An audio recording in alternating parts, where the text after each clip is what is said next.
Office में सब कुछ नॉर्मल लगता था, पर हर दिन मेरे लिए एक स्ट्रगल था। स्टेयर्स चढ़ना, प्रेजेंटेशंस देना, या बस सिंपल सा डिस्कशन। अस्थमा ने मुझे हर मोमेंट पे रोका।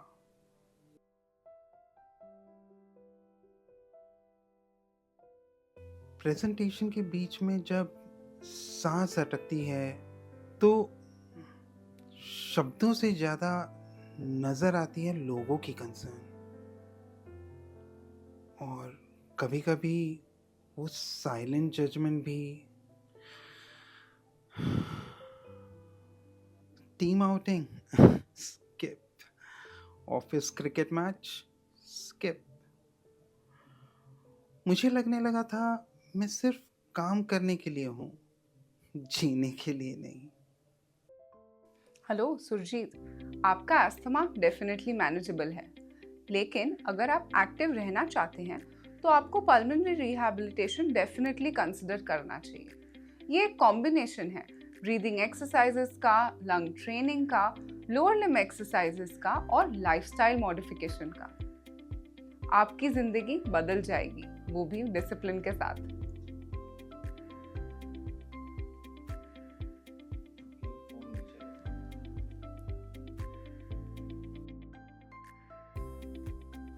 पहले ऑकवर्ड लगा, क्या इससे मुमकिन है?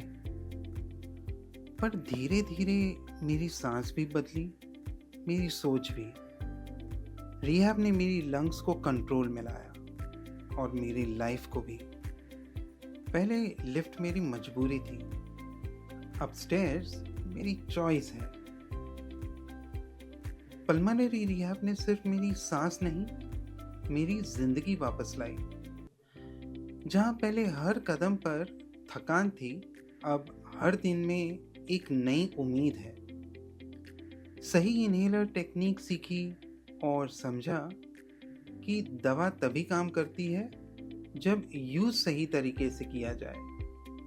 पहले मैं दवा ले रहा था, अब मैं उसका असर महसूस कर रहा हूँ। और सबसे ज़रूरी बात, इन्हेलर्स का रेगुलर इस्तेमाल ही मेरी प्रोग्रेस का रीज़न बना। मिस करने से नेगेटिव इम्पैक्ट पड़ता है और रेगुलर यूज से लंग हेल्थ में सुधार आ सकता है। अब मैं सिर्फ काम नहीं करता, मैं फिर से जी रहा हूँ।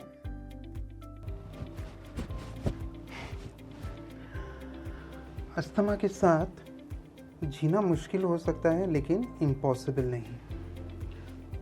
मुझे समझ में आया कि सिर्फ इलाज करना ज़रूरी नहीं है, मगर जो मेडिसिन दी गई है उसका रेगुलर इस्तेमाल सही तरीके से करना बहुत इम्पॉर्टेंट है।